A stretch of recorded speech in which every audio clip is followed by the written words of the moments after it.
Bada bing, just like that. We are live on a Tuesday night for Talk Time with TJ Triple T, number 226. Holy banana peels, Batman.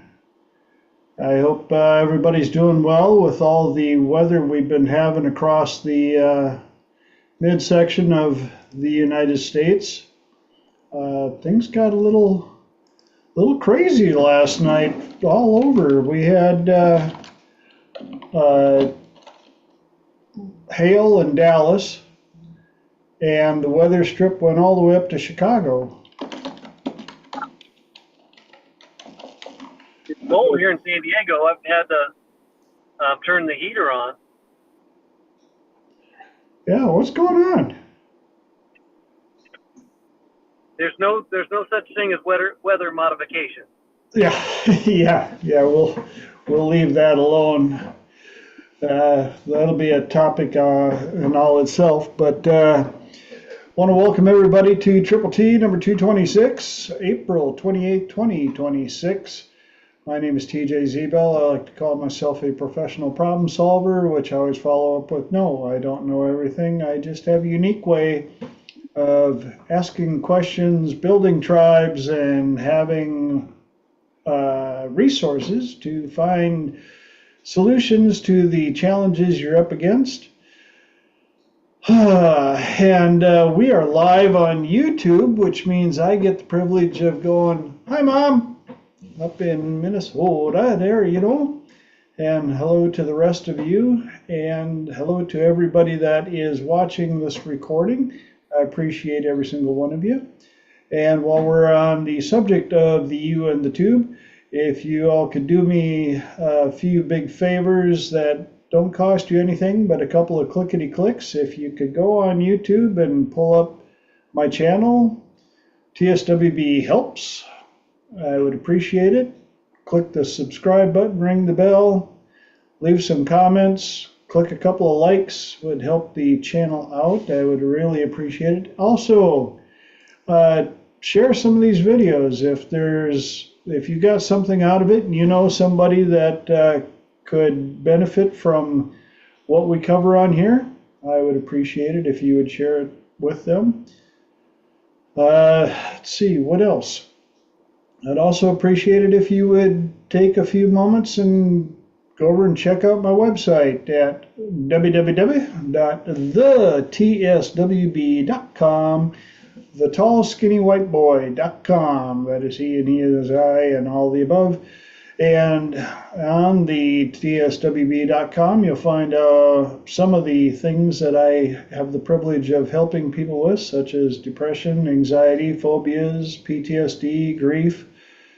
Help people out, still getting relationship clients, and could use a couple more. So if you know anybody that is single and doesn't want to be, or they're in a relationship and they're not sure if they want to be, have them get a hold of me. I offer a free 30-minute consultation, and that's where for no charge you can chat with me for 30 minutes and we can go over some of the things you're looking to change or improve in your life. And if I feel that we're a fit, I will let you know. If I feel that we're not a fit, I promise I will let you know. I don't want to waste your time or your money, and I will do my best to help you find the right person to get the solutions that you are looking for. Let's see, what else we got? I guess it's time to introduce the tie of the week. That's right, I wear a different tie every week, and this is one I've had for quite a while, but I was informed I got some new ones coming, so this ought to be interesting. We'll see what's coming up. But today, look at there, some of our favorites. Digger 2. Yep, T.I. double gut. One of my favorites. Got to have a little Tigger in your life. A little poo on your tie, a little Tigger in your life, and a little Eeyore on the backside. So, got that, and now it's time for anybody got any cool stuff they would like to share from the 7 days since we were here last? We're going to do a fundraising thing. So if anybody knows a church or a pastor or they're looking to do fundraising, Lunch Money Club is doing something really cool for that. The churches can join for free as business partners, and then we reward the churches. It's a good thing. Very cool. And where can they get some more information on that, or how can they get a hold of you, Michael? They can email me directly at lunchmoneyclubhelp, lunchmoneyclubhelp@gmail.com. That's a direct email to me, and we'll get you all set up. Very cool. lunchmoneyclubhelp@gmail.com. With an S. Lunchmoneyclubhelp with an S. Helps with an S.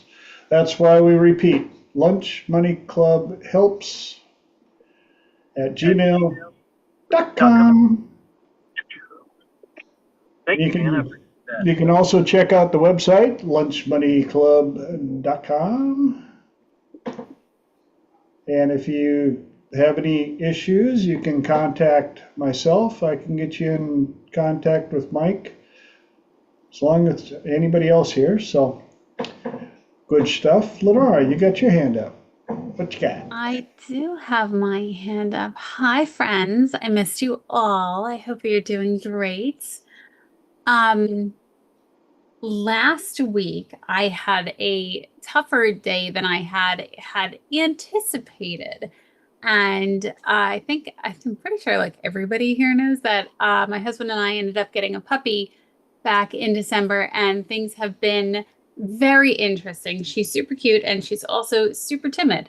And there's a huge reactivity component that was not anticipated. And so, yeah, last Tuesday, we had kind of thrown what we were considering to be like more of what I think at the time was a little, it was a very good decision. We ended up boarding and training her, but not for 3 weeks. She's actually away for like some 6 to 8 weeks. And I had come to the conclusion, or my husband and I came to the conclusion, that if this doesn't work out, then she might not be a fit for us. And it was just a very, very tough day.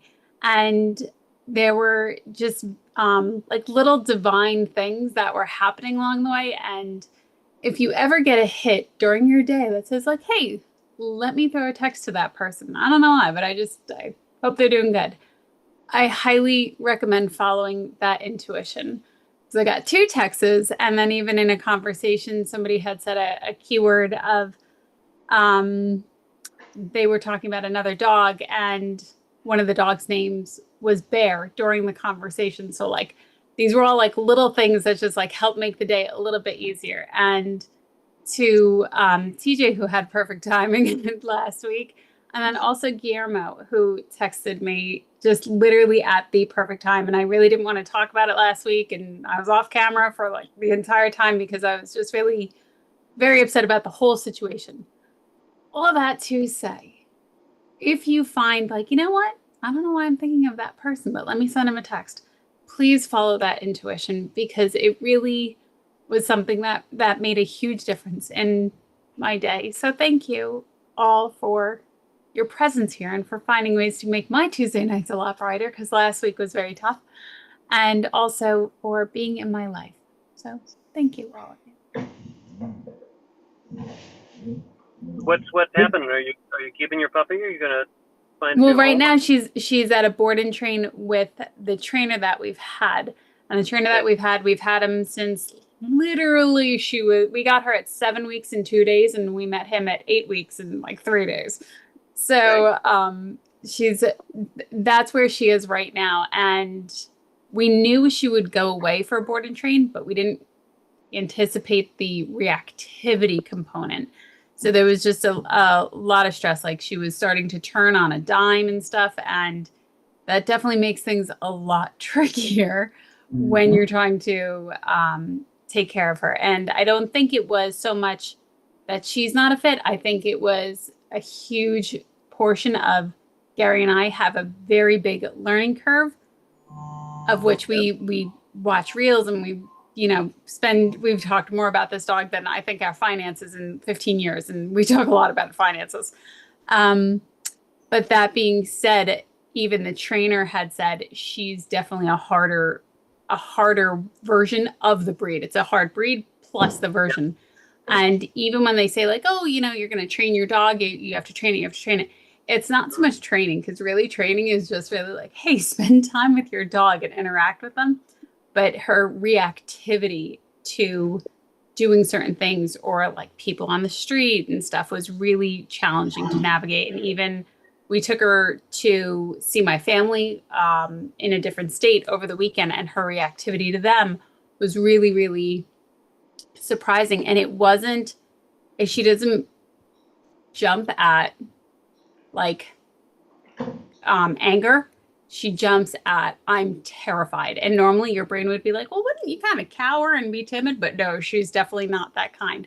So it comes across a little bit more aggressive, and just getting her to adjust in that time period. So lots of learning. And thankfully we have an amazing trainer who's about an hour and a half from us, which is very different from the other trainers that we looked at. One was about 4 hours from us, and the other was about 9 hours from us. So these are not things that we take lightly, and we definitely find them very, very important. So I'm glad that she's only an hour and a half. And he has 6 of his own of this breed, and has trained with these dogs for like 10 and 15 years. So he definitely is a great, great leader, and a great trainer, and very, very hopeful that we can navigate this, and that she will stay a part of the family, and that she won't end up needing to find another home. So fingers crossed. They are high energy, and they've made a job, and you need to learn, and I love it. You're going to do the right thing. It's all going to work out. Thank you. Thank you. Mark, got your hand up.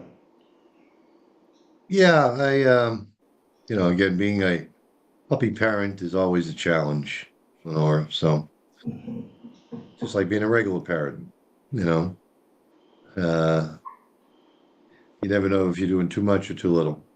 But I had a cool thing happen over the weekend. I ran into an old client who we basically were in the hardware store and just kind of ran into each other, and come to find out, again, she was in a very toxic relationship, and which, I knew from when before, and yeah, she ended up getting divorced, and she's with somebody, much better, hopefully a much better relationship, and but I could see that coming a mile away. But sometimes you can't tell people what's best for them. You just have to let them go through it. And so it's good to see that she's and then she said, yeah, I said, why did you stop coming? She said, I thought you were mad at me. And I wouldn't take on her kids for counseling. I was just too full at the time. And but I said, no, I don't get mad. I don't stay mad. I don't, I may feel anger, but that's very transitory. So she took my number. She might call, she might not. But at least I know that farther down the road, that I knew that she sounds like she's making good decisions, and hopefully her life is a lot better than it was when she left treatment. So that was kind of cool. Very cool. Yes. Awesome. Is that, we got everybody?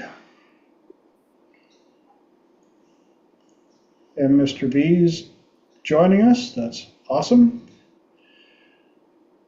Mike. I just wanted to say that I wanted to thank Lenora for spending some time with me last time. I have been surfing with a really good feeling since then, and I really appreciate that. So thank you for your time and your process. Thank you. I'm so happy to hear that. Good stuff. Well, looks like it's about time for us to get going on the show. For those of you joining us for the very first time or watching the recording for the very first time, the way it works, this is a 2-hour show. First hour, I've got 3 topics I do my best to get through. And then after that, when the second hour starts, we change things up a bit. It's open mic, open platform. Anybody on the call can ask a question or bring up a topic. And because I like to learn as well, I let the people on the call answer first. So if you've been having some questions about the stuff we do, or if you want to know what the heck is it do we do, join us. There's no cost. You don't even have to know how to spell NLP. And we talk about all sorts of funky topics. Also, I've learned I have to throw this on there too, because now once you mention it, people see it even more. Yes, I've got a 50-inch monitor, and so I've got people over here, over here, over here, over here.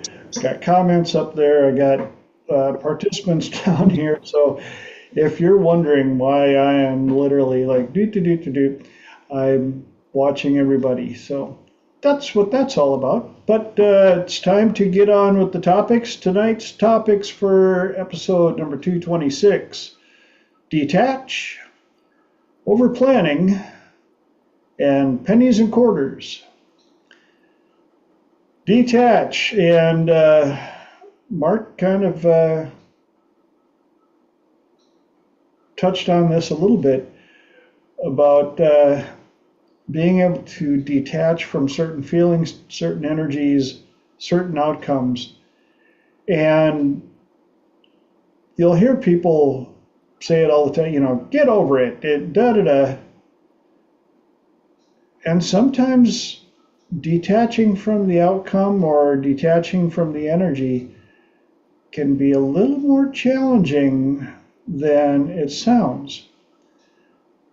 Especially for those of us that are deep in the human experience. That's right, we're humans, and we got the conscious and the subconscious and outside information and tribes and friends and families and strangers and media and social interactions and all of this stuff.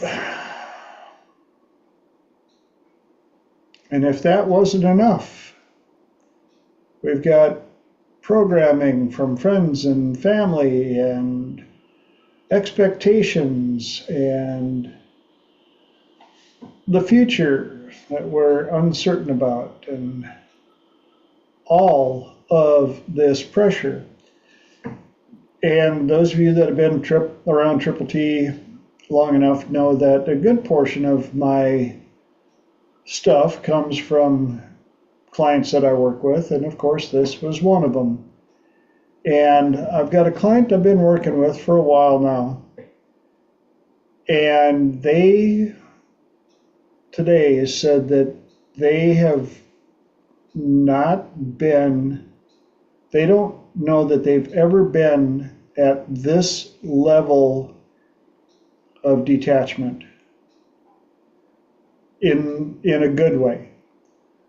The stuff that used to worry them incredibly, that worried them to the point of wearing them down on a daily basis, they have now learned how to detach from the outcome, knowing that they're going to be fine. They're going to make it. They've been through some crazy stuff, and they've been in some pretty low places. And when we started reviewing the past and learning how to detach from the stories that were connected to what happened, especially the ones that weren't serving them, the ones that were pulling them down, the ones that, the more you tell the story about what happened? Okay. That's called a weather bulletin. We've got some weather going on here. So if things weren't crazy enough, I'm going to be keeping an eye on my outside cameras, and I'll wait to hear from my wife, who's downstairs, who also keeps track of this stuff. Where was I? Detaching from stories and lessons and keeping just the lessons. The other thing they've learned was detaching from the self-talk about interpretations of what other people are thinking about them, including family. They used to get so worked up, and their kids were really hard on them for a number of years. They had gone through a divorce, and of course the kids pretty much ganged up on them, and everything you can imagine. You didn't try, or you were this, or you were that, or you did this, or you said that, and now that they have changed so much and they've detached from, I guess, their expectations of their children. And of course, the kids are growing up, and some of them have families of their own. Unfortunately, it seems like two of the kids have pulled karma from all the things that they said. And now their kids are saying a lot of the same things to them. And the kids are coming to my client now going, I am so sorry. I have no idea how you did it. I have no idea how you put up with what we were saying. I have no idea how you don't hate us. And my client basically credits it to the work that we've been doing and their ability to detach from the Hallmark movie they had created about how things should be. And also realizing what spotlighting, gaslighting, expectations, all of the above created in their mind to add pressure that did not need to be there. Lenora. I think it's also really important when people talk about detach. I think the big defining piece for me was to go neutral on it, that it doesn't have to be this big extreme, and that getting wrapped up in, well, this is what she said, this is what she thought of me, or this is what he said, and this is what occurred. We can become so attached to it because we're also taught that, like, oh, well, how did that make you feel? And what did that mean about you when we're kids? And we're going through the process of like, oh, this person hurt my feelings. That was really mean. And then as adults, understanding that we take these thoughts and we move them forward and we replay them. And also our brain does the beautiful thing of deleting, distorting, and generalizing.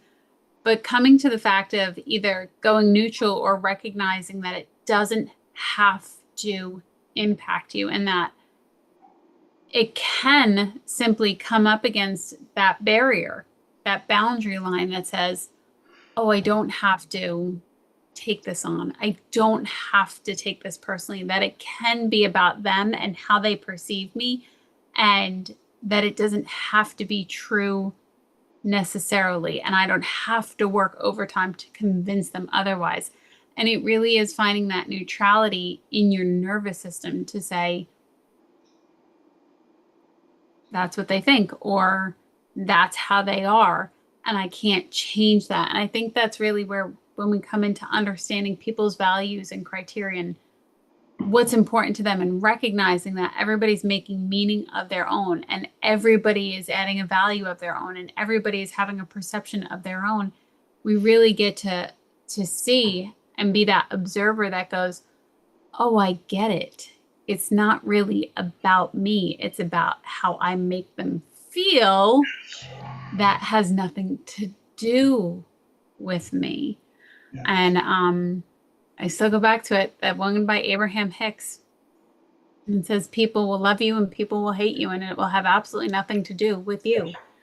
And I think that's such a great one. And it's funny that this is the topic, because I had lots of thoughts about how my experience of people has changed. And I actually said to my husband, I said, it's so funny how people have come and gone in my life, or certain people have changed so much. And he goes, maybe they didn't change. Maybe you changed. It's like, you've changed a lot. And I was like, that's interesting that my perception changed, and so many other characteristics. Because you change, but then you realize, you're like, were they always like that? And then you realize, well, they've changed along the way probably.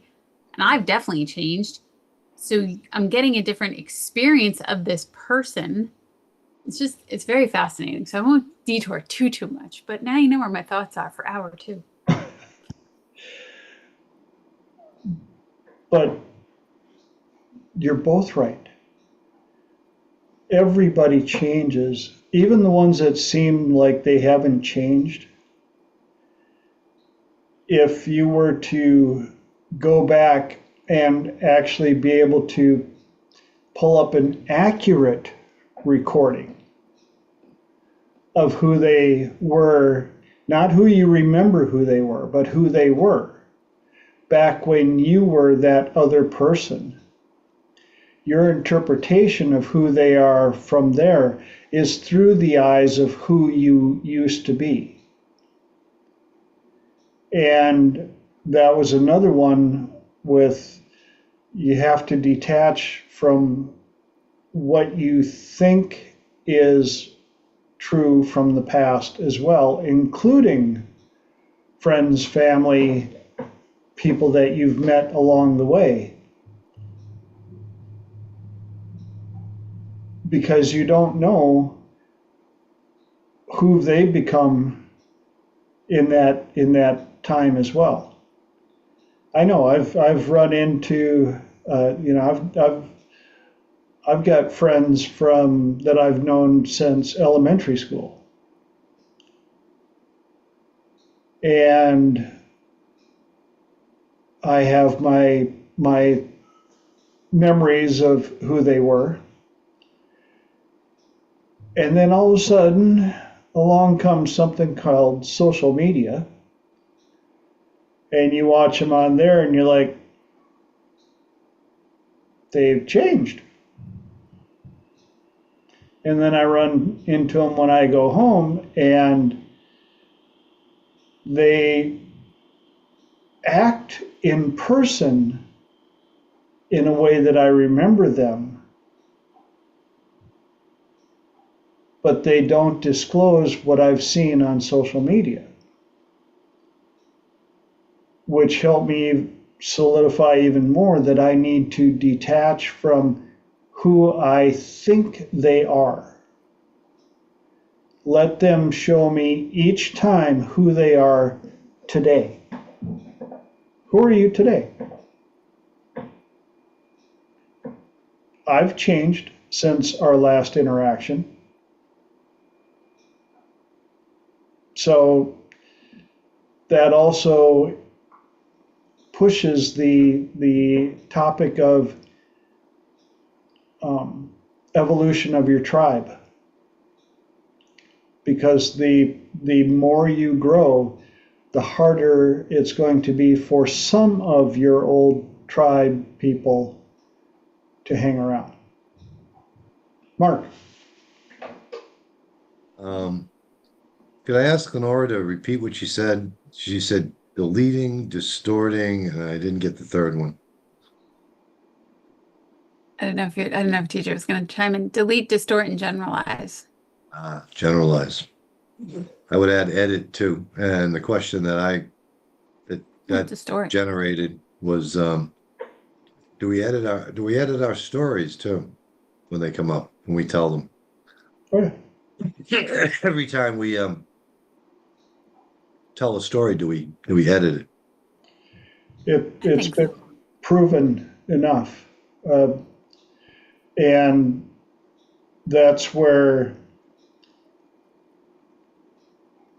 the game, what was it, the grapevine or telephone or walkie-talkie game or whatever you want to call it, where even trying to share a story gets changed through enough different people.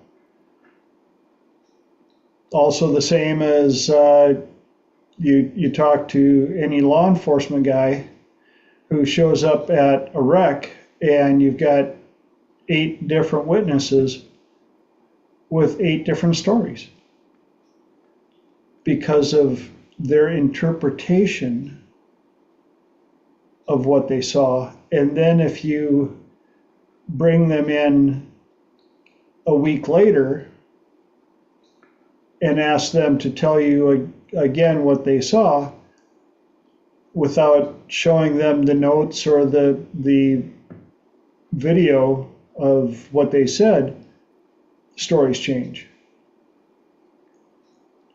Lenora. I would say we definitely we constantly edit our own versions and our own perceptions, especially if our perceptions continue to evolve. Because even if you say, okay, for example, like you watch a movie, the same movie again and again, you notice different things. So even if you're replaying a memory, you're noticing different things. And depending on the emotional state that you're playing that memory in, you will have a different perception. You'll have a different addition also. So everything really is ever changing in that sense. And you can have the general idea, but I don't think you can ever have the same exact thing again and again. And even to adding a little more fun piece for things that are constantly changing, in undergrad, I learned that you can never, ever, ever make the same sound twice. So even if you do ah and you do ah again, they were technically different depending on how much air you have, depending on the flow, where your vocal cords are, the hydration in your body. So to me, in that sense, then yes, it's always different. It's just how, to what degree would it be different? What degree would it be edited? What degree of perception are you talking about? Because you can look at something and you can have one experience, and you can look at something 2 minutes later and have a totally different experience. Yep. And so I think that when we realize something like that, that's where we learn that we have to detach from our belief that everything that we think is right and everything we think about other people is correct. Again, you don't know what somebody's gone through, what's going on in their head, what's going on in their day, and oftentimes their reaction towards you is a reaction to something that they saw in the mirror that you held up. And even then, you get to say their reaction wasn't about me, it was at me.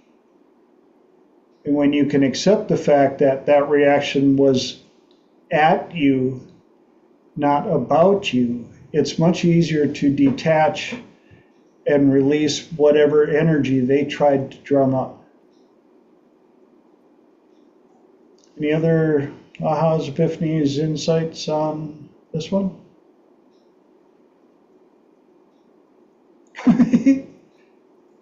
Any you want to share? Oh, go ahead. I'll raise my hand properly.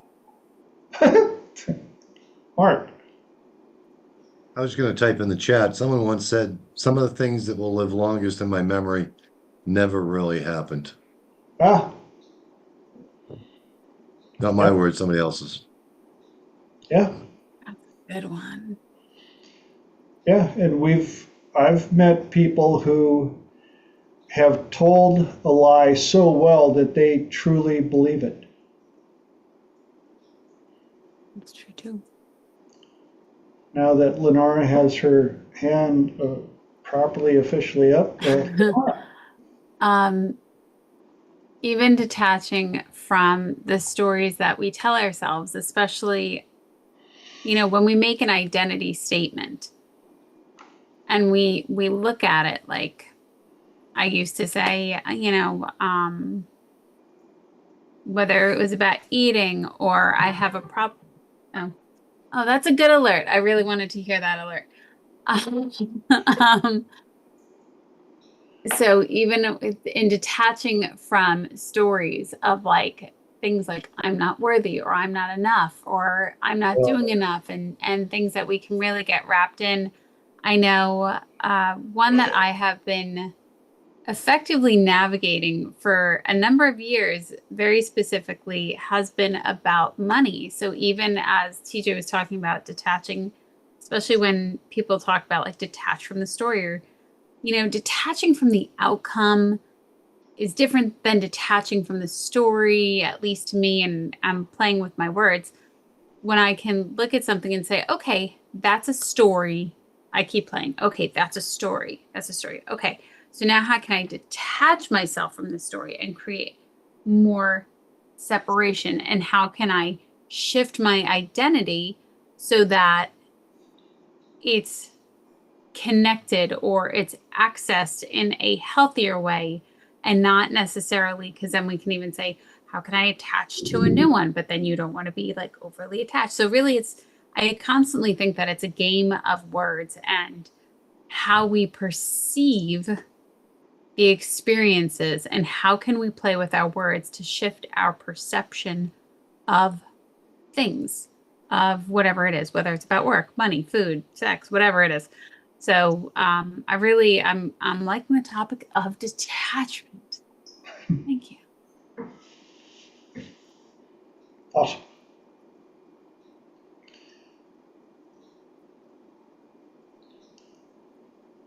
Mike.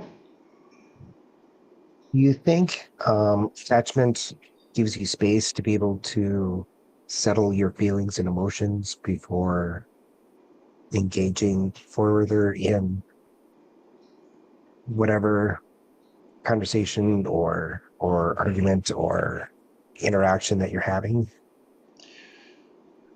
Absolutely. And in one metaphor that kind of popped in my head, it's kind of like being stuck in a shower where energy and emotions and input and everything, it's really hard to try and stay dry. But if you can detach from it, if you can step outside of the shower and take a look at what's in there and go, is this beneficial for me? What is that is inside of there that I need? All those words that were said by so and so, all that blah, blah, blah, if you have the ability to detach from what you thought was your part of it, and go stand back and go, is this really about me? Are they yelling at me because of me? Or is this just something that they don't know any better way to handle? Is this who they are? Are they having a bad day and I happen to be in the way of their fire hose? And I guess detaching would be grabbing an umbrella and just going, now that the water's not hitting me, let me think about this. Am I on fire? Am I the problem? Am I the reason that, do I really need this energy for something? Nope, not on fire. Your fire hose can go somewhere else. I'm going to leave if you don't shut that thing off. Well, what do you mean? No, seriously, if you do this again, if you keep this up, I will leave. Well, I'm not out of water yet. You got to stand here and take what I've got. You know what? Peace out. And a lot of times what happens when you do that enough, they suddenly realize that you've realized you don't have to put up with it. You can detach from your reason why you thought you had to be there. You can detach from your perceived obligation.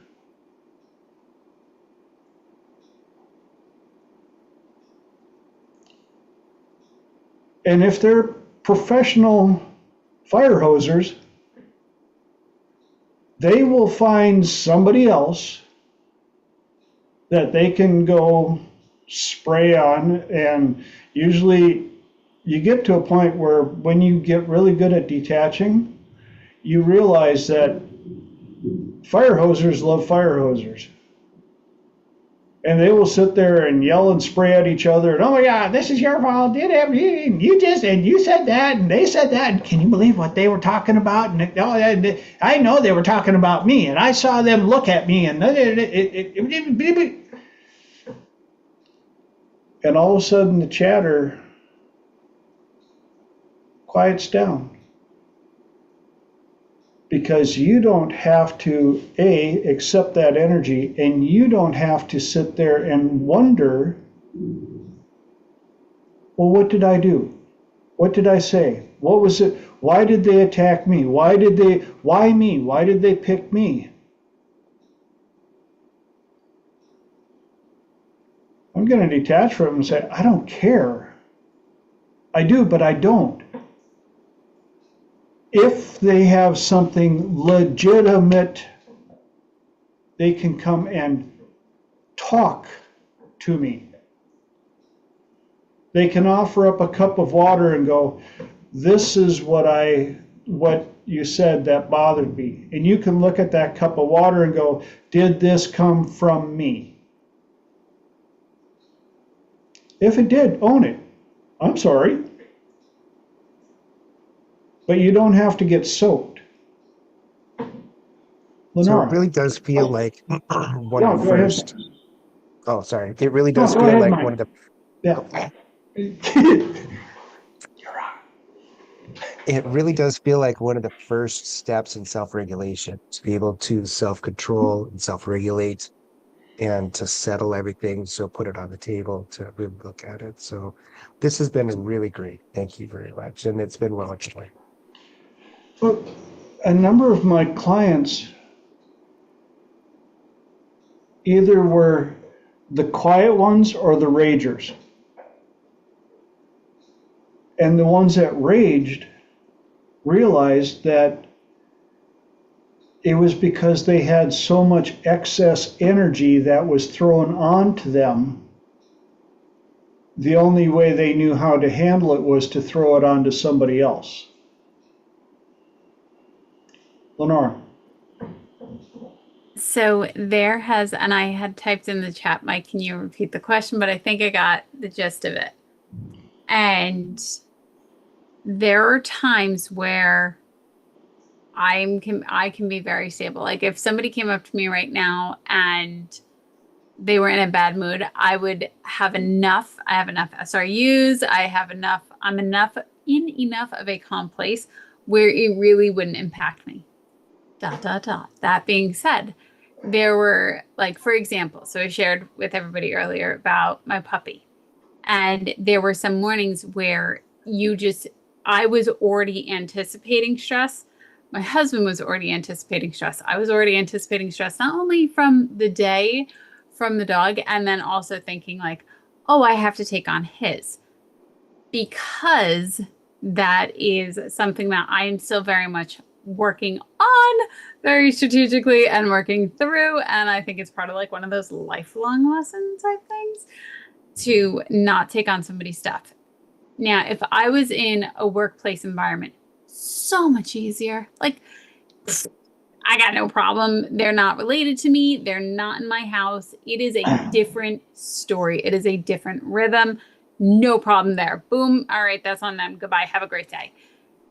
Other people that live with me or that are closer to me, I find that saying things to myself is very helpful. For example, I wake up at 4 a.m, depending on where I'm waking up, like how well I slept. So that is always an impact. I'll start talking to myself. And one of my favorite things to do, I don't mind cleaning. I very much enjoy cleaning. And I really, really, I know it sounds weird, I love folding laundry. And as I fold laundry, I will say to myself specific things like, I'm not responsible for everybody's happiness. I can only be responsible for my happiness. Their happiness and my happiness are two totally different things. And I will talk to myself out loud. And Abraham Hicks might call it a rampage, but I will talk to myself out loud to remind myself that depending on what younger part is appearing in my head, she's not in trouble. It's not up for her to solve everything. She's not in trouble. And it took me a little bit of time to realize, like, oh, this version of me is trying to come out. This version of me is upset. So really, who's on stage, who's talking, and how can you get emotional control over your nervous system? And how can you detach from recognizing or feeling or having this old narrative come up that says, you're responsible for everybody's happiness. You have to fix all the problems in the world. Everything is your fault and you better make it better or else nobody's going to be happy ever again. Like, these are some of the things that have come up in my head. And so in order to navigate that, the things that I do are for example, talk to myself out loud. And I do think that there is something to be said. And I think it was Fran that came up with it, or we talked about it on Triple T so many times. And she had a running list of how to get herself in a good mood. And I thought it was just such a good idea. Like, change your music. Put on different music, or start moving in a way, or start talking out loud to yourself, because I really do think that finding a way to gain control over your nervous system to get you back to your stable point will make things so much better. And if you know, hey, you know what? I've had 4 cups of caffeine today and this doesn't consistently end well, and I'm usually shaking by now at 4 o'clock in the afternoon. Maybe I should probably taper off on the caffeine and start changing some things. Like, pay attention to the things that you're doing throughout the day. Was it the person? Was it something that maybe you didn't get a great night's sleep? Was it work? There are different factors. So I encourage people to not necessarily turn on themselves thinking, I should be so much better at this, because I've absolutely been there.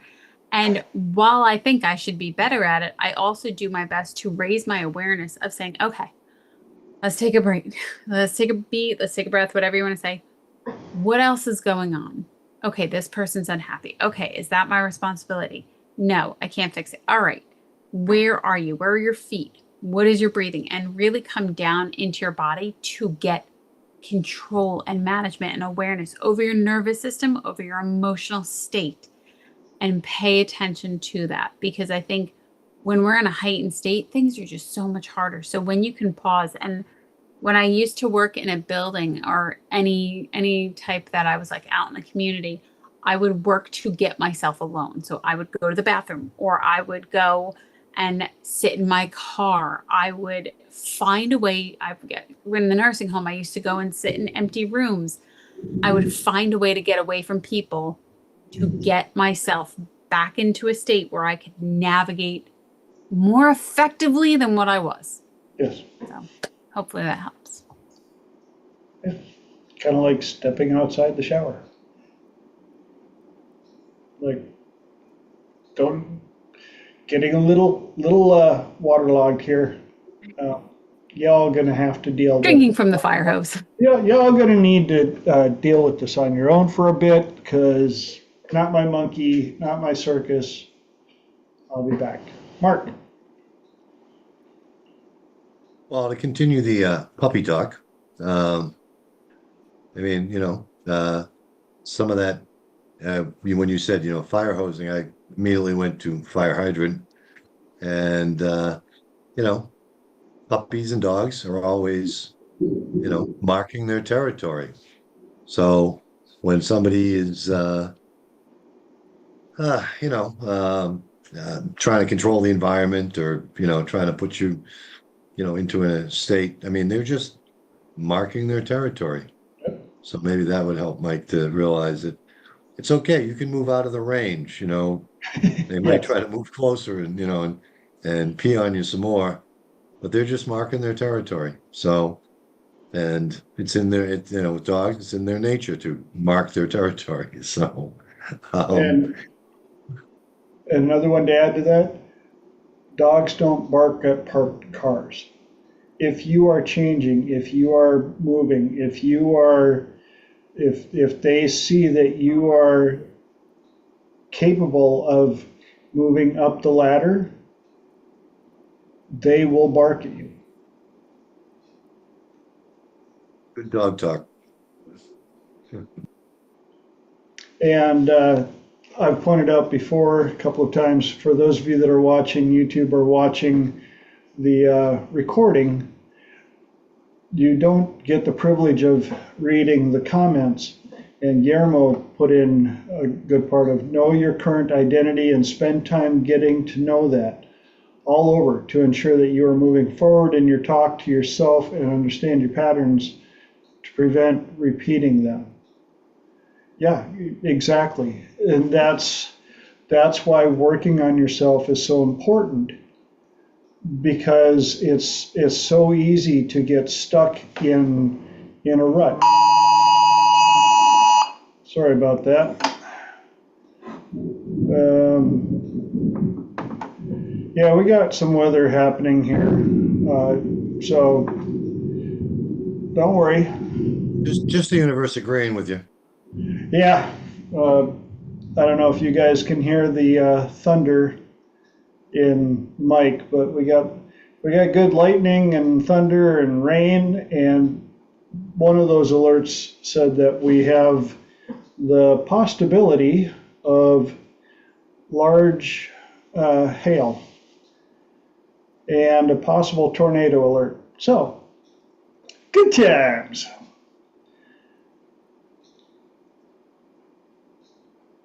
Oh, up where you are, Mike? Mike just put in grapefruit size hail. Yeah, last night on, I'm going to put a shout out to Ryan Hall Y'all on YouTube. He does what he has put together in such a short time is amazing. And he has storm chasers on the ground that check in and all sorts of interesting stuff. That's how we knew just north of us in Dallas, Last night they had up to 2-inch hail, and that storm went all the way up to Chicago. And they had sighted tornadoes on the ground and all sorts of nasty stuff. So Mother Nature is not happy this week. But I also noticed we've got 5 minutes left in the first hour, and we're on topic number 1. So, y'all want to anything else, or do you want to try and squeeze in one more real quick? Well, I would say, what is it? And see if we can segue in. We've got overplanning and pennies and quarters. Pennies and quarters is actually a pretty quick one. I'll toss that one at you guys. And it came from those of you that know me. I've grown a bit of a knack for metaphors, and I've got a post-it here I've got post-its all over my monitor, and one of them says, positive energy is more powerful. Negative energy is more plentiful. So they balance each other out. And I had a few people that didn't quite understand that, so me being metaphor man, I said, look at it this way. Positive energy is a quarter. Negative energy is a penny. 4 quarters or 100 pennies. Positive energy is more powerful. Negative energy is more plentiful. Can you cover 4 quarters on a surface with 100 pennies? Yes, you can. But they still equal the same amount of money individually. And so we have to be careful when we're around people with negative energy. It can seem like, not much, but everybody's got their 2 cents. Some people have a couple dollars. But as long as you can remember that being a couple of quarters, it doesn't take much of positive. It can be a compliment, it can be a smile, it can be a hello, it can be detaching from whatever that person was going through because it had nothing to do with you. They can throw pennies at you if you give them back a quarter.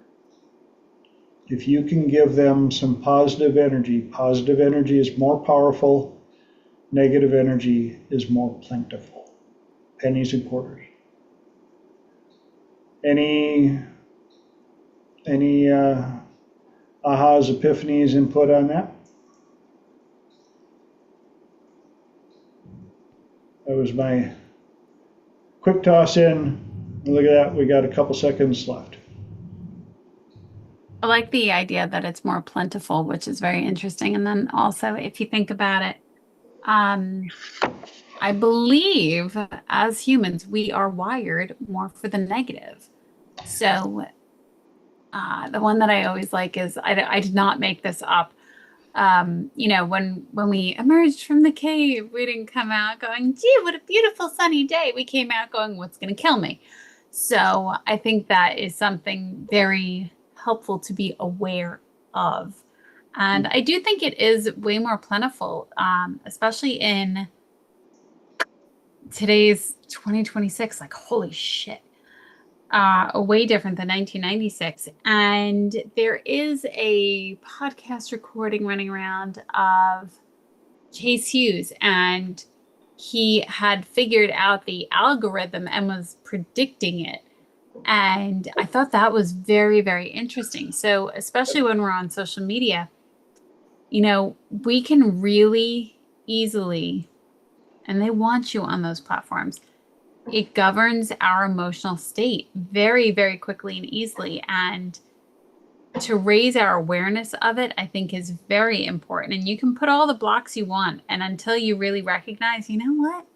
I get that ick feeling every time I'm on there. I do really like this part of it. So how can I favor more of that? It is something to very much be aware of, because there's way more negative stuff out there than you could possibly count. Pennies and quarters.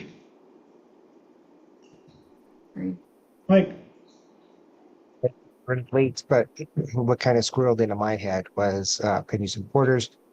Pennies is kind of like chunking down. And when I find when I'm chunking down, I get into the details of the negative energy and all that other stuff. And quarter would represent chunking up, a larger perspective. And that's usually when I'm able to see over the horizon of the negative energy and see the sunrise in the future. And one of my squirrels just ran by with another way that I hadn't looked at it. 100 pennies weighs a lot more than 4 quarters. And all that negative energy can weigh you down, wear you out. Trade it in for quarters. Trade it in for a silver dollar. Do a really good deed for somebody and get that silver dollar and go, hey, look.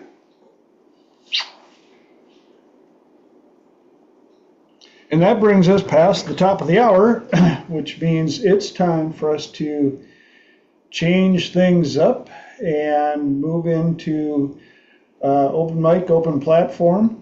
If you joined us late or you are watching the recording late, this is where we take a twist and we let anybody on the call bring up a topic or a question, and I let the people on the call answer first because I like to learn as well.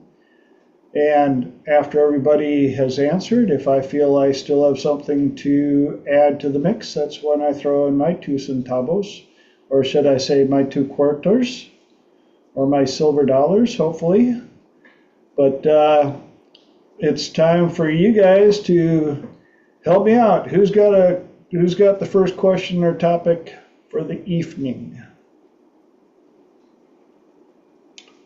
Mike. You're gonna try. So, I, as a people pleaser and kind of shy type individual,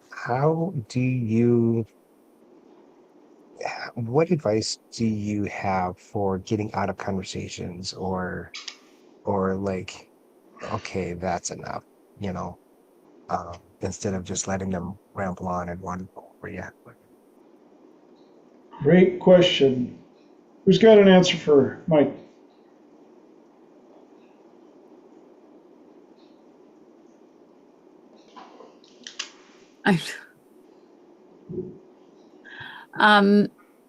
So when it comes to being a people pleaser, I was the former president, so I'm very happy to have shared with everybody that I have since resigned. When it comes to conversations, I would say, who were they with? And are they with family? And if they're, or are they with colleagues, or are you like bored, or is it like something like you don't feel comfortable talking about?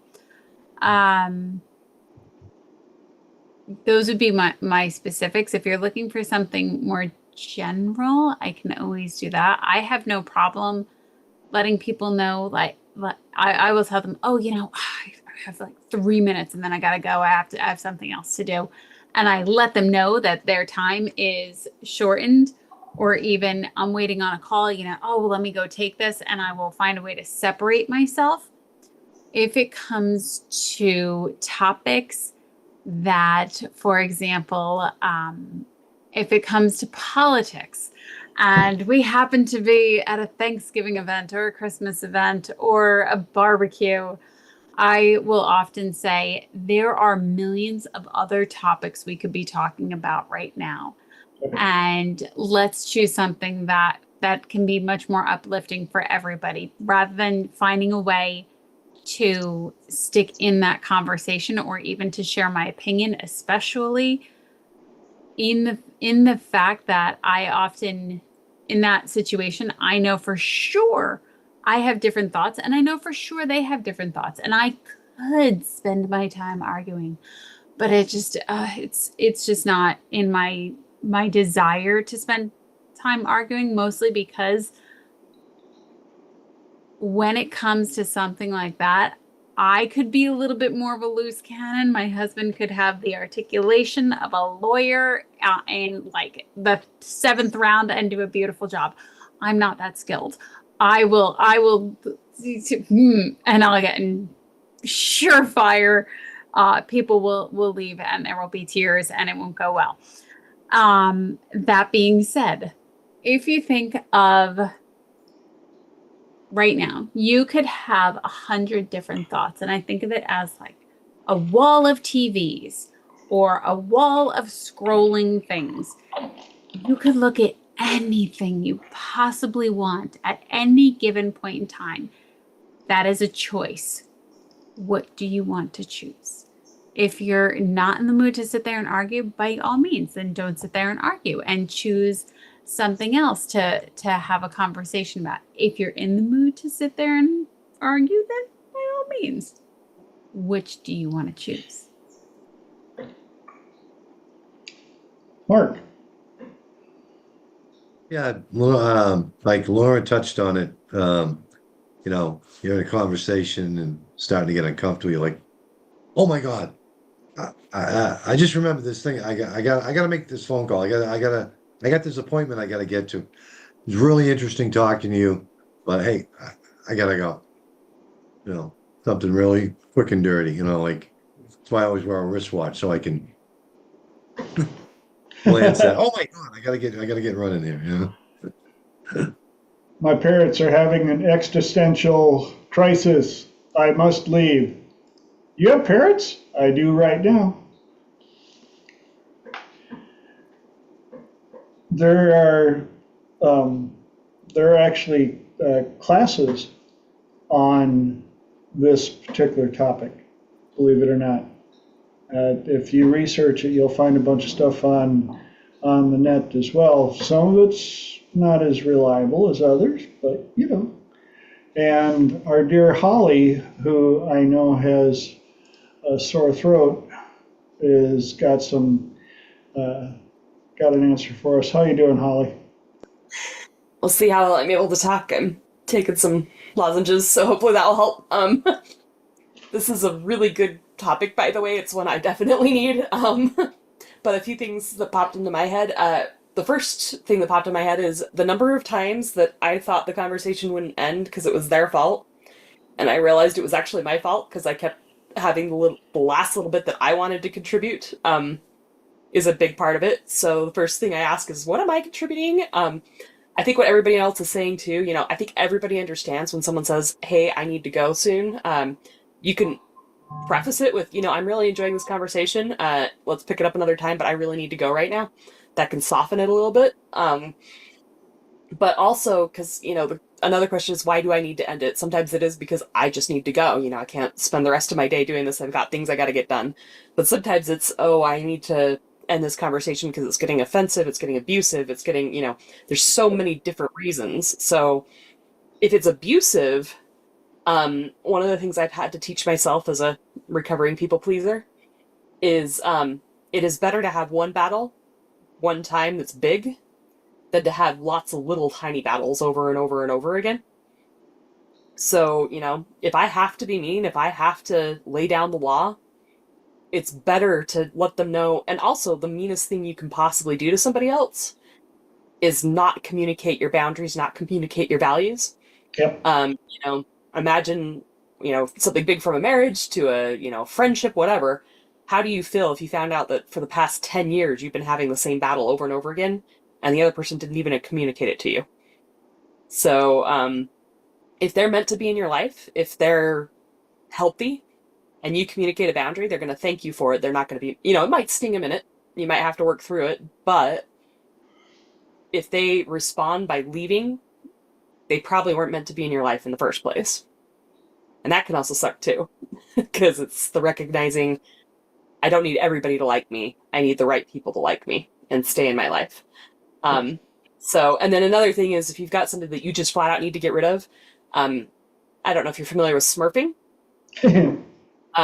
Basically, you get rapport with them, circle them with the golden bubble, split the bubble, put them in the darker bubble, make it smaller, make it colder, make it something they don't want to be in, and then set it and forget it. And this is a way that you can get somebody to leave. I've had to do it a few times without having to be mean to their face. They'll come up with their own reason why they need to leave. Or if you need them to leave even faster, find a way to violate their values. So if they come to you and say, even if you don't feel this way, if they come to you and say, hey, I'm very, pro-gun, which, to be honest, I am. And you say, I think all guns should be banned and we need to collect them from everybody. Watch how fast they get out of your life.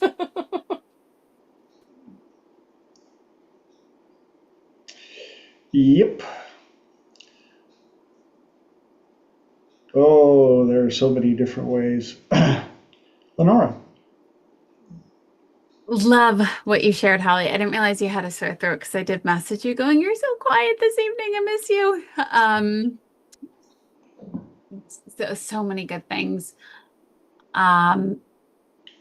So I think there's lots of different ways. For example, Holly just touched on it about people leaving your life and they might not be staying for a reason. And this is something that I've always been sad when friends have left my life. Like it doesn't compute in my brain. I don't understand how I could be so close with somebody and then suddenly maybe a couple of weeks go by, all of a sudden, like it is nothing but crickets. Like you couldn't even buy a vowel to find them. I don't understand it. And I know people will say, my God, are you testing my ticker tonight? Because this is the third one and I've had it like each time. Good heavens. No, don't even care. Yeah, you test my ticker. Just saying. I got the volume down and they don't care. Anyway, I've mentioned this one a couple of times, and this one really stuck out to me. And I was 23 and I was just out of college, and I ended up working at the hospital, which is yay mile from me. And I ended up working there for 5 years. And the colleague that I met there, she and I ended up becoming very, very close. We would talk at work. We had like an hour and a half conversation at the beginning of the day. We had an hour conversation at the end of the day. And then we can continue to text back and forth. And this is all before like reels. So she and I were very close friends. And I remember going to work and thinking, and I used to walk to work, and I remember thinking, I want something different in my life. And I want to grow. I want something else. Show me the way. And sure enough, a couple of weeks later, something transpired at work. And I couldn't understand why this person, who I was very close with, suddenly had like this massive change in behavior. And to make a long story short, she and I ended up having a huge falling out. And I ended up leaving that job. And it just boggled my mind. I didn't realize I asked for it. As in, like, that was the only, in fairness, that was the only way I was going to leave the job, was if this like friendship just suddenly had an imploding situation, of which that it did. So if you're wanting a situation to change, Fran would call it, oh, what does Fran call it? It's like a circle. I'll have to look it up. Fran calls it a very specific, I think it's like a circle of angels or something. And she will ask them to resolve it. I don't know how to resolve this. So again, we're detaching, which like how we're closing that loop here from hour number 1. I don't know how to resolve this, especially if it's a friendship or a family situationship where you're thinking like, I don't know how to get out of this. I don't like the friendship that I have. I don't like the relationship that we have. Somebody show me the way out and detach from how it will transpire. And there have been, I agree with Holly about sometimes there are very uncomfortable conversations, of which those are right up there with friendships that end that I don't like. Uncomfortable conversations are right up there that I don't like. But I will also point this out, and I wanted to share this with everybody because I thought about it on Saturday, which is amazing that I actually remembered to tell you all. Do you remember how people will say, collect your failures, or collect no's, or notice how many times you failed and be really excited about how many times you failed? So one of my things that I would say like kryptonite, my kryptonite is if you judge me or if you shame me. Like it never sat well with me. And so on Saturday I was having a conversation with the younger part somewhere in my brain, and it kept going back to like I was having a fight with a made up fight in my head with somebody in my family. And I kept going, they're judging me, they're shaming me. And I'm like, okay, hold the phone. How many times have you been judged and shamed? To your perception, Lenora, how many times has this happened? And sure enough, she was able to come up with like the Rolodex of God knows what. And sure enough, there were tons and tons of evidence. And I pointed out to her, and you survived. You've survived every single one of them. So while you don't like it, you don't have to like it, but you do have to notice that you've survived it all. You've lived to see the next day, and you are okay. And in fact, you're a lot stronger than what you used to be. So little Lenora, like, let's take another look at this. So I was trying to get her to rally. So I thought that was really interesting because we can absolutely collect our no's, and we can collect our failures, and we can be like, I'm proud of all my failures. And we can reframe that. We can have this different perception about that. We could change our language about that. Shit, I sure as hell should be able to change my language about my own perception of how I perceive somebody to be shaming me or judging me. And then I was like, oh, okay, so let's shift that a little bit more and a little bit more. So it really was very, very helpful. So even in your, I don't want to be in this conversation, how might I shift my way out of this conversation? How might I shift my relationship to one that maybe I don't spend nearly as much time with them as I used to? How else might I see this different? What else can I get with this? And keep playing with the language. And I am one for journals, but I tell you, I am also one to talk to herself. So this is why 4 a.m. nobody's awake, and it's a good thing because she's too busy talking to herself.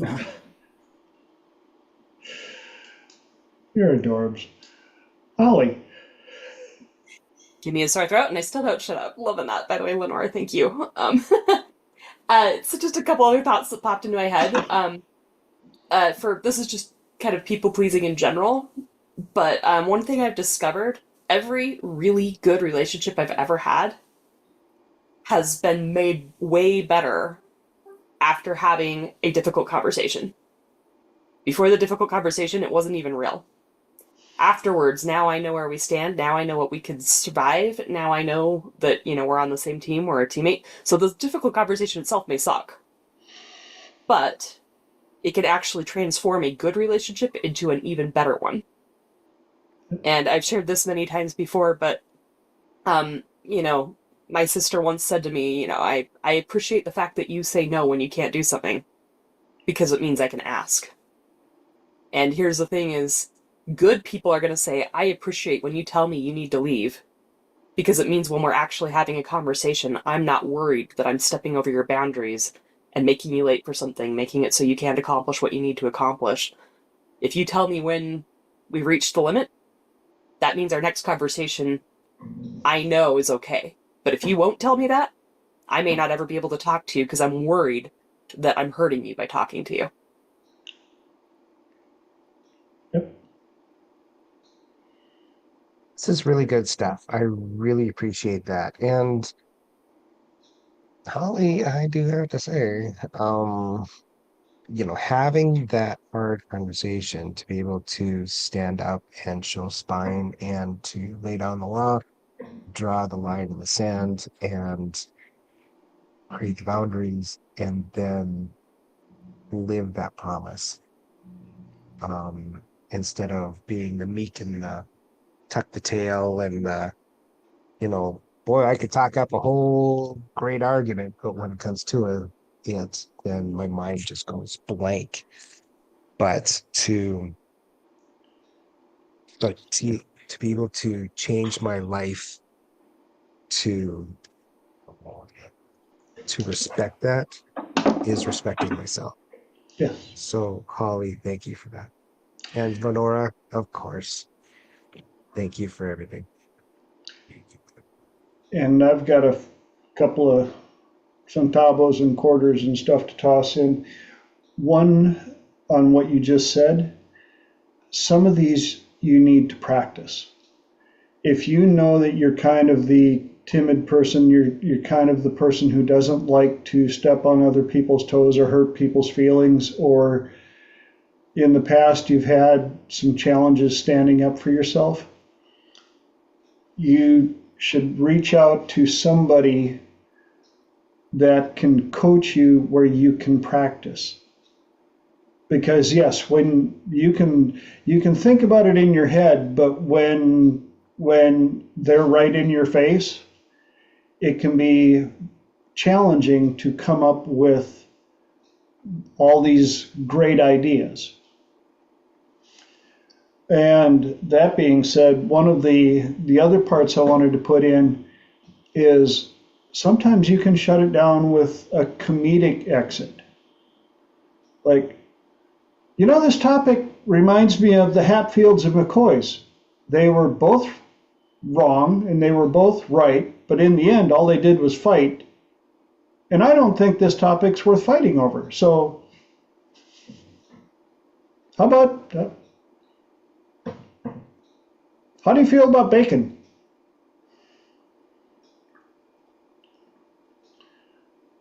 Tell me something that you're doing that's exciting. What are you excited about that you're going to be doing next week? Have you been to any good restaurants lately? What? And I think that really is a big part of it, to be able to have a changing subject in your back pocket. Yes. And I've had to get good at it with all the stuff that I deal with, and that, and sometimes it can even be a redirect or a reframe in such a way to throw the energy off. If you can feel them building up steam that they want to, you're like, hey, squirrel. Lenora. I love that you pointed out topics to shift to, because that is an amazing strategy that I definitely use. And the better you know somebody, especially if they're really into, for example, I know somebody who really is into campers and RVs. So all I have to do is say like, oh, hey, did you find any new RV people on YouTube to follow? Or like, oh, what are you working on? Boom. I just lit up the thing and I don't have to do a single thing for like the next 2 hours. And I don't have to worry about it going to any other topic for the next 2 hours. So it is extremely helpful to know your audience. And even in that, other ones, food. Food is always a great topic. Hey, try any other recipes? Something, it's very communal. You can easily shift it. I used to do TV, but I won't lie. Like, I don't watch a lot of TV. And if I do, it's like Leave It to Beaver. So, Or who's John Boy? Is he on the Waltons? Yes. Okay, so I started to watch that one too. I can't deal with all the drama and all the reels and all this, that, and the other thing. But yes, go to topics, like have them as like aces in your pocket. They're very helpful and effective. Yes. Squirrel with a shiny. Holly. I'm loving this. It reminded me too of my mentor, Martin Snow, talked about, the state breaks. So like you've got the different topics you could distract with, but just anything you could say that breaks the state. And he was talking about, do you have somebody who triggers you and comes into your life and is saying all the stuff that normally triggers you? He says, experiment with this. Just turn them and say, excuse me, just a minute. I'm really sorry, but I just have to ask you a question. Do you have some spinach in your teeth?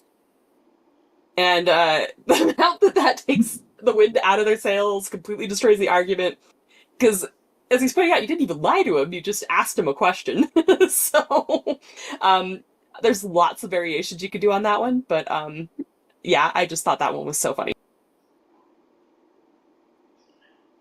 And David Snyder would talk about looking at the third eye right in their forehead as a way of distracting them and shutting them down.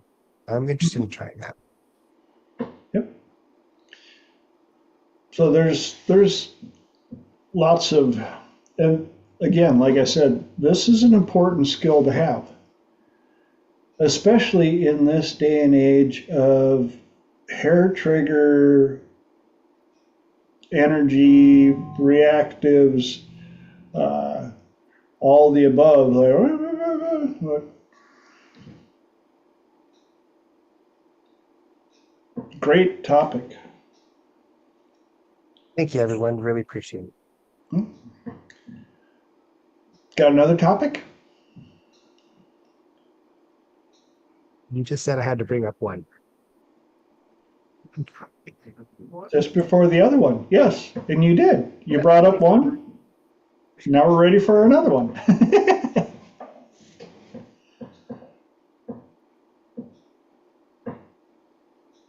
Silence. Really? Nobody's got a question with all their books and their journals and widgets and...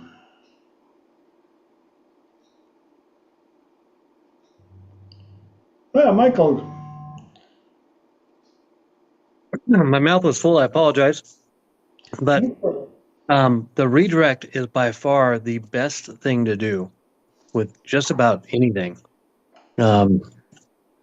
Popcorn, do you smell that? Anything that just triggers the brain, something different, Yes.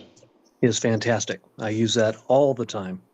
And, it's when you bring in a sensory thing, kind of like what Holly said, pardon me, is that possibly spinach?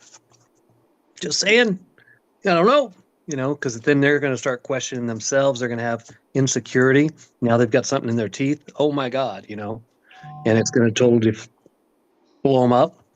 But if you incorporate other senses like smell, like, wow, Yes. is that popcorn?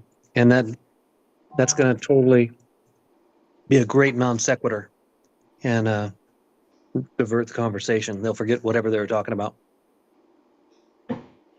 And if you know that they're dedicated to that, you can follow that up with, does that smell like popcorn to you? What was your favorite? I mean, when you were a kid, did you guys make popcorn at home? And when you did, was it Jiffy Pop? Was it the little and watching that thing grow, or did you do it in a cast iron pan, or did you have one of those? And you get into, and where did we go? Early positive childhood memories. Yeah, love that. Did you have an air popper? Yes, we had one of those. We did. Melted butter. Yeah, that little tray of butter on top. Yeah. See, there we go. Really positive childhood memories, and all of a sudden somebody's like, oh, yep. And then, or when you did it in the frying pan and you thought it was all done, you open it up and that last one, pop, and then you got kernels all over the floor. And Holly.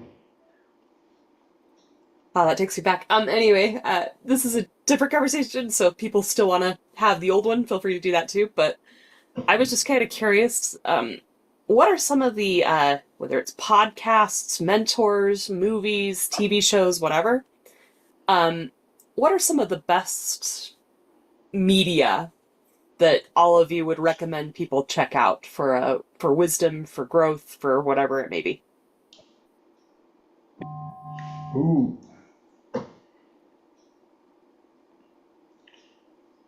Okay, kids, who's got their favorite information station?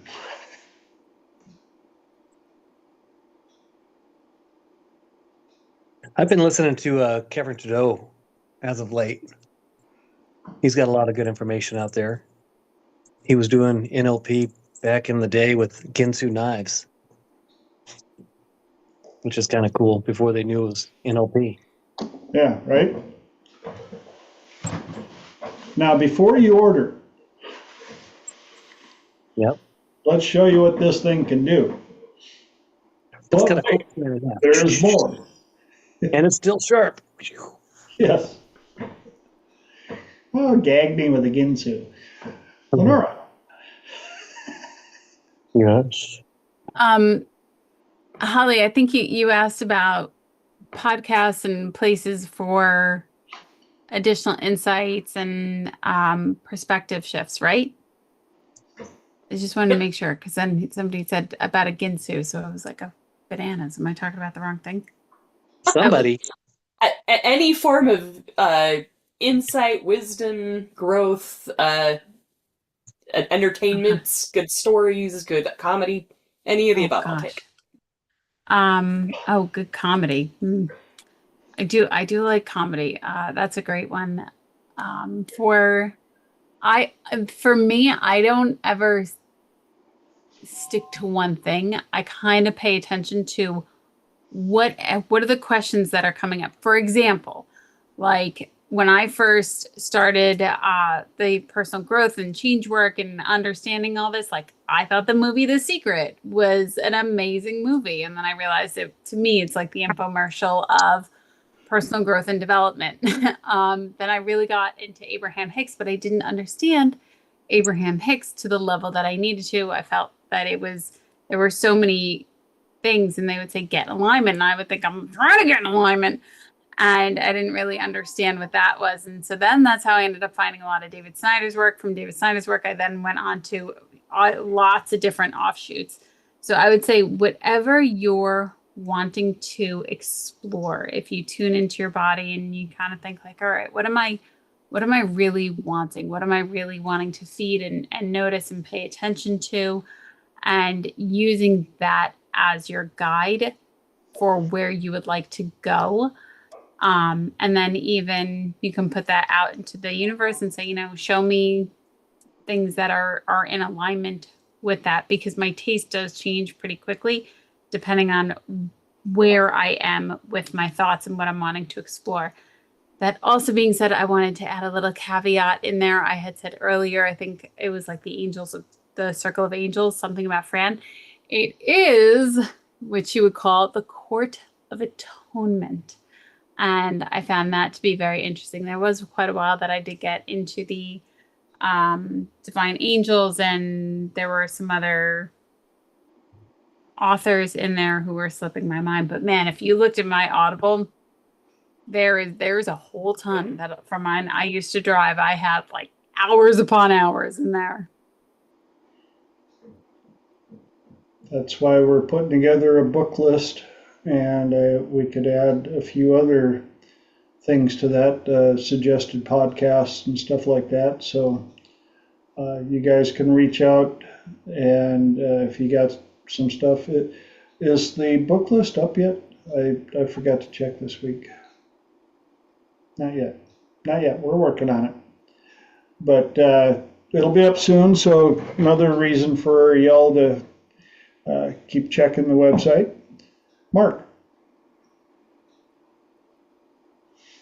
Yeah, of course. I'm looking at my subscriptions on YouTube, and we've got Rogan, Diary of a CEO, uh, Forbidden uh, American Heritage. I don't know. All Car Talk. Um, let's see. The Michael Button. He's kind of interesting as far as history. As far as let's see. Different. Depends on what you're like Lenora said. Again, Bill O'Reilly. Sometimes he's good. Um, Brett Weinstein, Dark Horse Podcast, is good. Not to be confused with Harvey. Yeah. Let's see. Again, there's it's Brett Weinstein. Sorry. Dad Saves America. That's always a good one. I don't know. There's Victor David Hansen. You know, and just like I said, just some of the ones I have. I have like 18,000 subscriptions to these different podcasts. So, but depends on, like I said, Michael Bordano. He's more about real estate and things like that. But there's all kinds of different podcasts that I listen to. I flip back and forth, and the algorithm usually gives me some of the latest stuff. I don't have to pay the subscription fee. It eventually ends up on YouTube. So, and at 4 a.m, it's always good to have those things that oops, to go check out.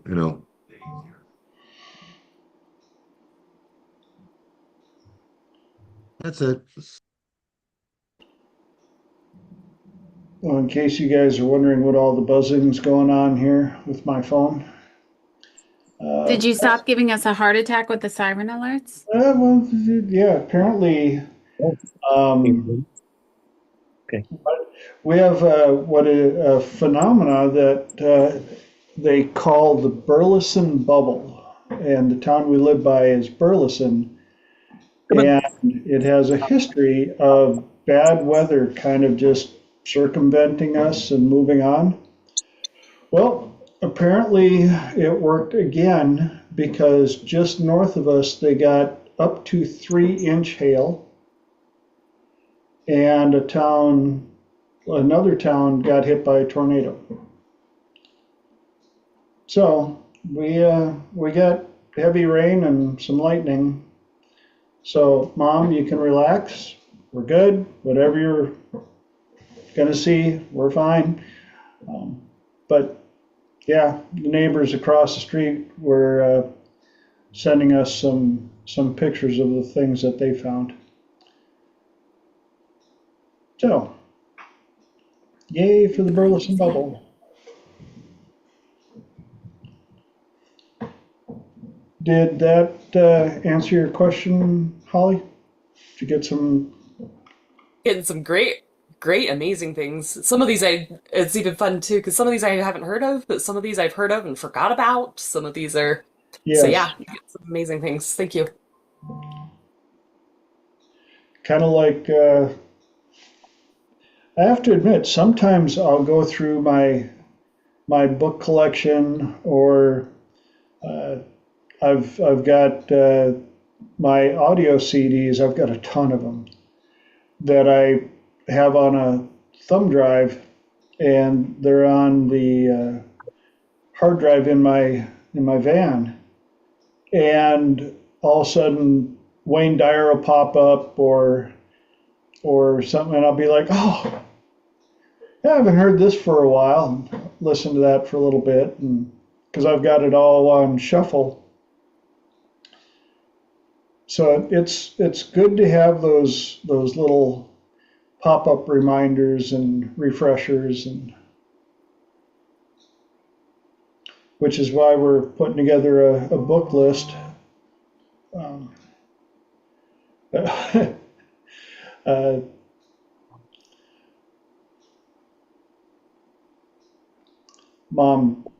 my mom just went, "Arr!" I'm fine, Mom.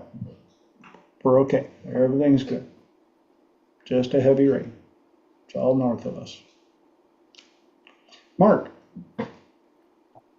Well, if that's, I don't know if anybody wants to chime in, but I had I had a question. If if we're ready to move on. Yes. What you got? Okay. This one reflects the cover of the new Psychology Today that I just got in the mail today, and they talked about new beginnings. And the question is, how many times over the course of your life have you gone for how many times have you reinvented yourself? And how many times, not directly at you, TJ, but we know some of your direction switches that are 180 degrees, but sometimes 360. But how many of those new directions, those times you had to reinvent yourself, how many of them were voluntary, and how many of them were involuntary? That you had to situations change, like Honora was saying about working in the hospital, and she had to leave there and reinvent herself. So how many different times during, your life, and, did you have to go through some sort of a phase shift and reinvent yourself? And how many of those were voluntary and how many were involuntary? So that's my question. Okay. Who's up first?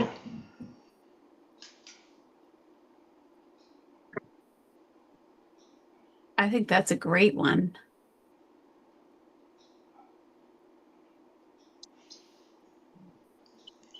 I don't have a number, but I could tell you there were definitely a lot. And thank goodness. I'd be so sad if I was the same person I was at 23. Oh my God. See? Yes. None of you would like me. I'll just put that out there. I would, because I would just be like, you can change. And you'd be like, no, I can't. Yeah, no. I'm very glad for things that change.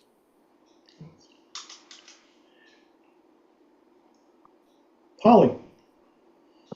This is kind of triggering for me because I'm kind of in the middle of an involuntary one right now, or on the cusp of one. But I do think it is. I also don't think I necessarily have a number, because part of it too comes to, oh, I forgot about that aspect of life. I reinvented myself in this way here, but this way here. But I do think it is interesting to the voluntary versus involuntary, because I've done both, probably more involuntary than voluntary, but they are a different experience.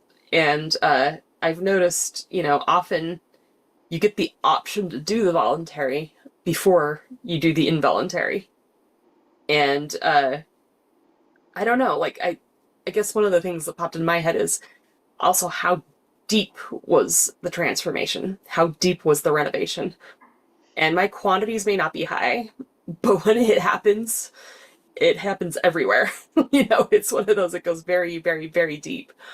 And I think voluntary sometimes, consciously I learn a lot more, but it may not be quite as deep. It may not hit as hard. Where the involuntary ones really, really hit hard and really, really go deep. So, I think there's probably a good reason for both kinds. But I will also say, if you ever have a chance where you're given the choice, always choose the voluntary, because they tend to be easier, if nothing else.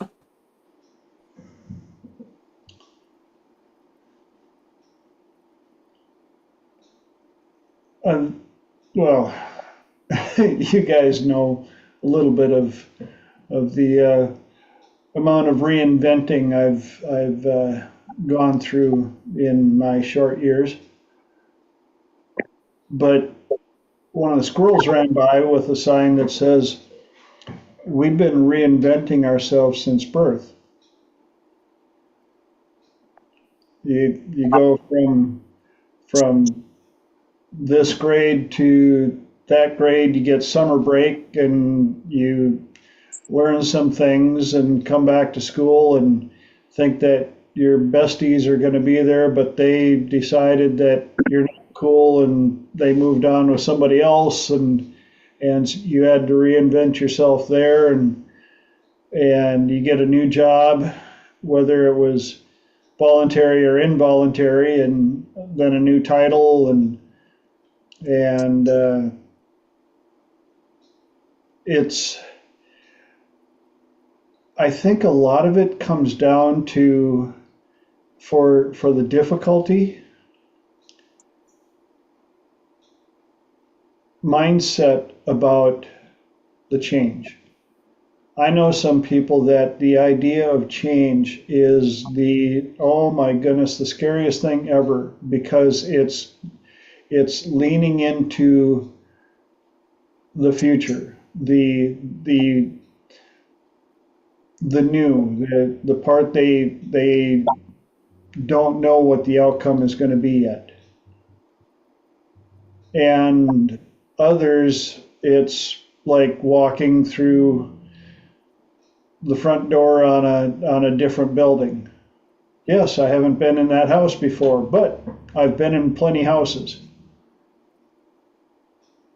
And the people that are, of course, the most scared are like, "Yeah, but that last house had a mean dog in it."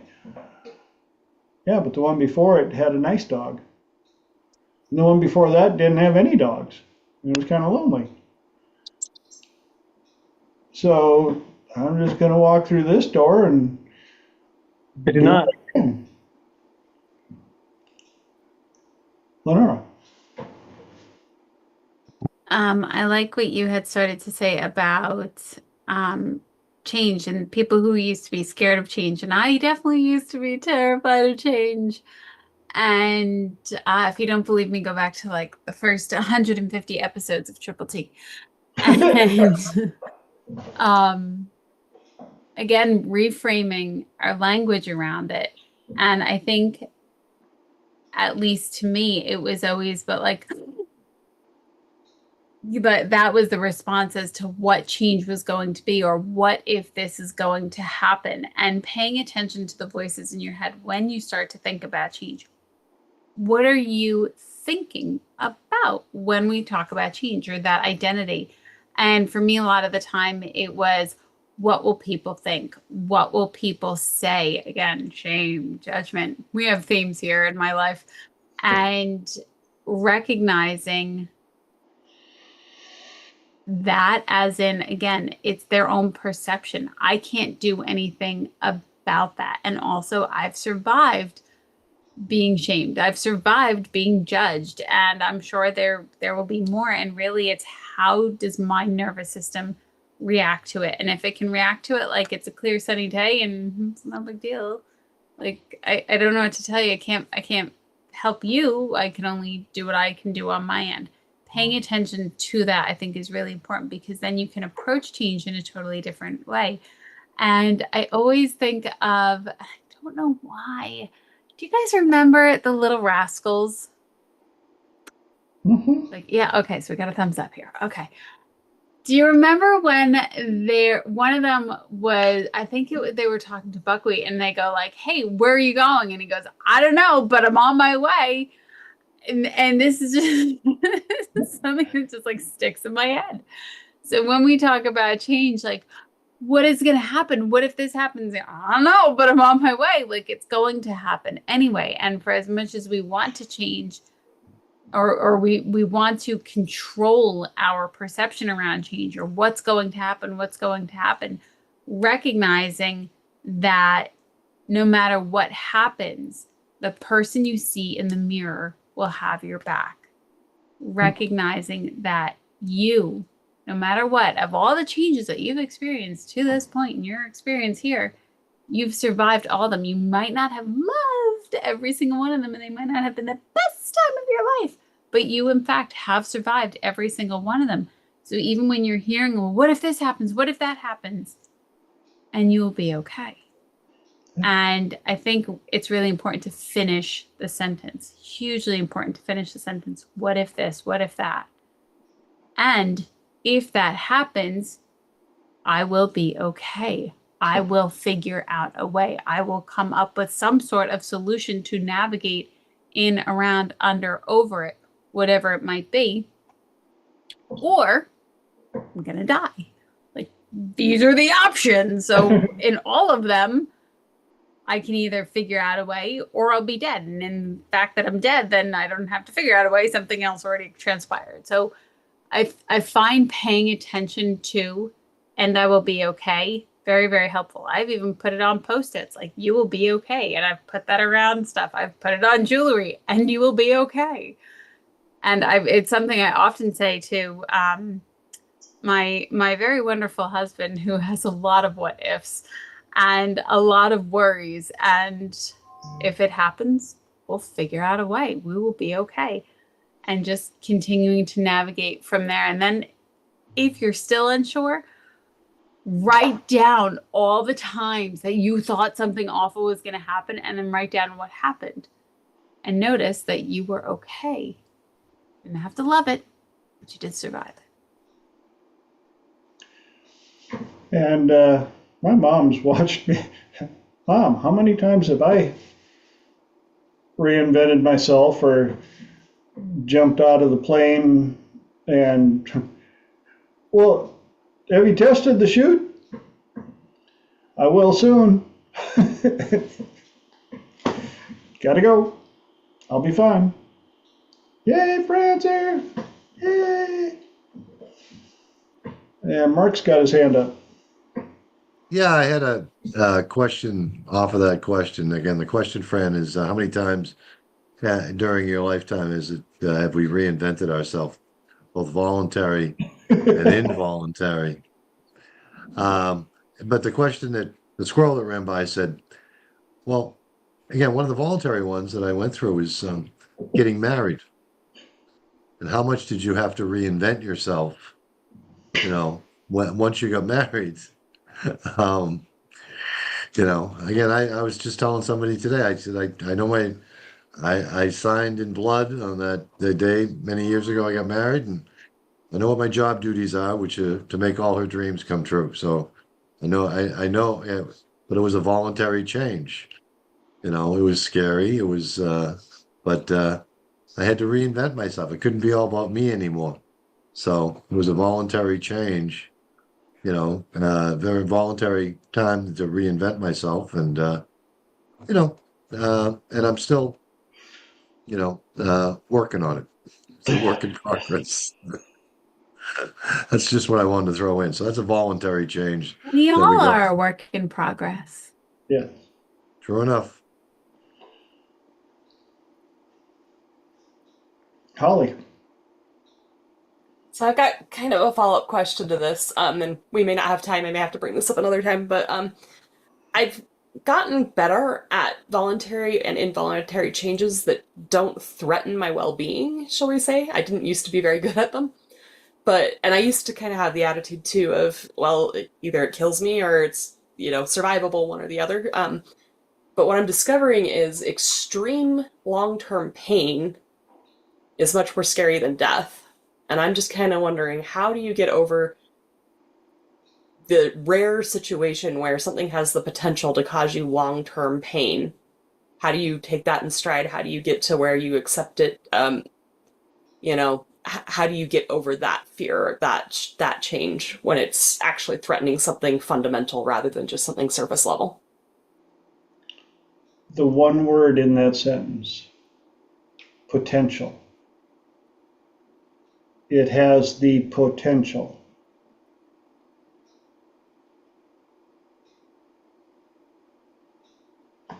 Best case, worst case scenario. I mean, I've talked to veterans who have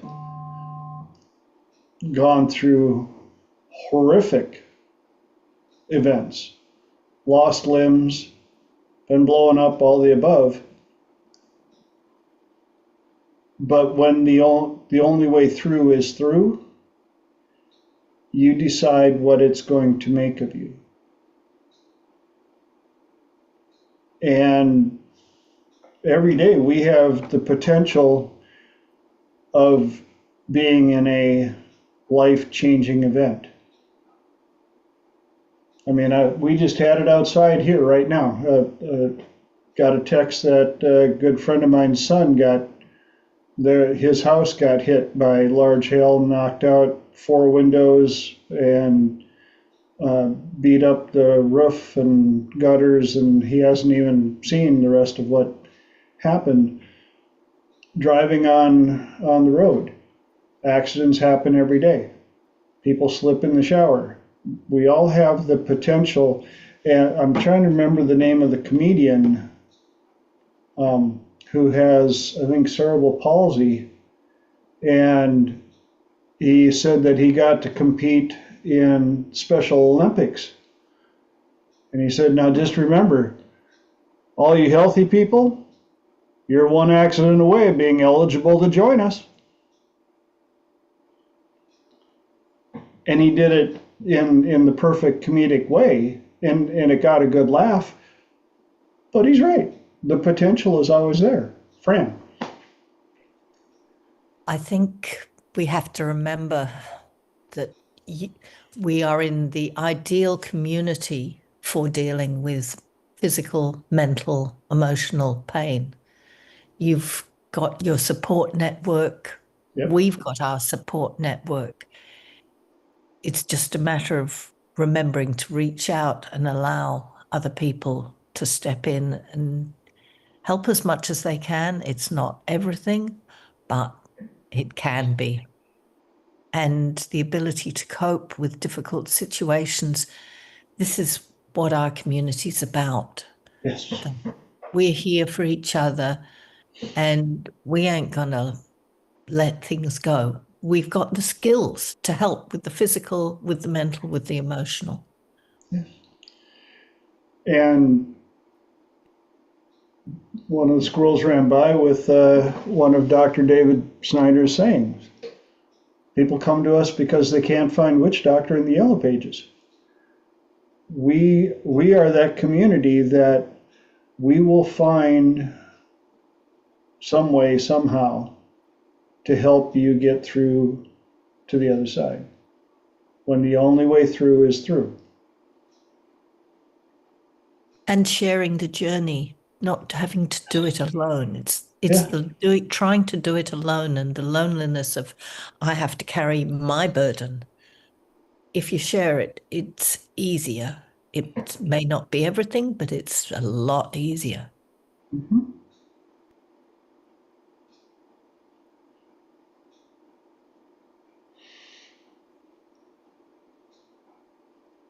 Well, we got 2 minis left. Any other ahas, epiphanies? I love what Fran said about being in the perfect community, in the perfect group. Very much so. I was sharing a bit about the Court of Atonement earlier.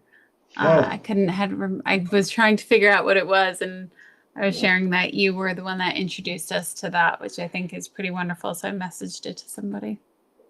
Good to see you, Fran. Thank you. And the Court of Atonement's a wonderful place also when dealing with stuff like this.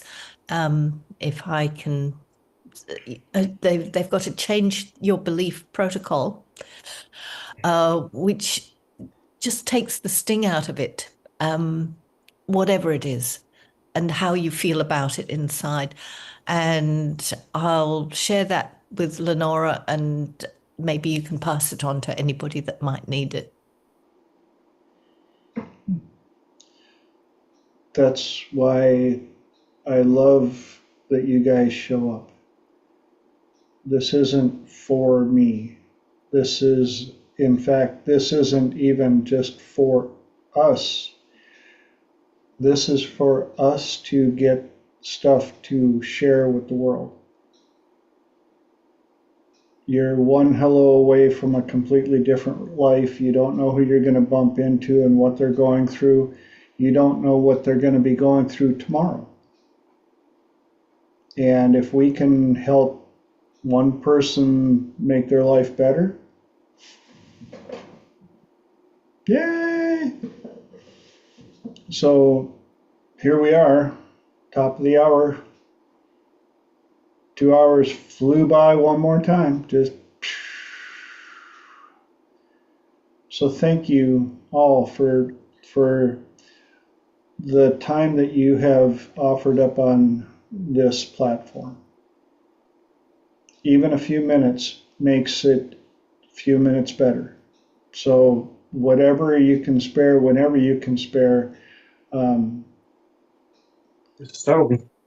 And thank you, Guillermo. Again, you guys that are watching on YouTube or watching this recording, you don't get the privilege of seeing the comments. And Guillermo put a nice comment in there that this tribe makes my life easier and growing my identity to be better and better every day. Thank you to all of you. Yes. Thank you for being here, Guillermo. So, that being said, it's time to sign off. Love you guys. Again, thank you. Hope you can make it back here in 7 beautiful days. Go out and live the best life you can. Enjoy it. And love you all. See you soon. And love you, Mom. Good night, all. We love you too, My man. Be peeps. safe. And everybody with weather, Mark, if you're having weather, be safe. Lenora, be safe with your weather. And TJ, watch out for those alarms and don't get that 3-inch hail. Yeah, no, I'll pass on that. Don't need that around here. No, sir. Have a great week, everybody. Bye, everyone. Thank Hey, guys. you. Bye-bye. Thank you.